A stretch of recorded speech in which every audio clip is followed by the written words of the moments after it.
மாதம்பட்டி ரங்கராஜ் ஸ்டைல்ல மொறு மொறுன்னு வெண்டைக்காய் சில்லி எப்படி செய்யறதுன்னு பார்க்கலாமா?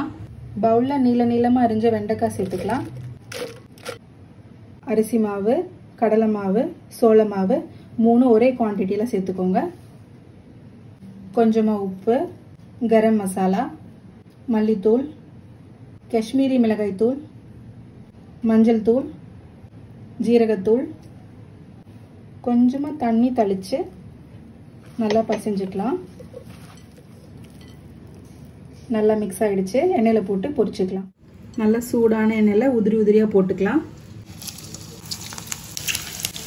கருவேப்பிலை ஆட் பண்ணிக்கலாம்.